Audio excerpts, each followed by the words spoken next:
Vogelkop superb. They're one of the rare birds found in the world today.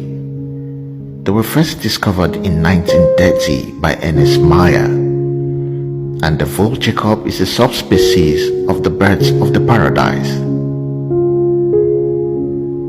They are endemic to the Bird-Head Peninsula of Indonesian New Guinea.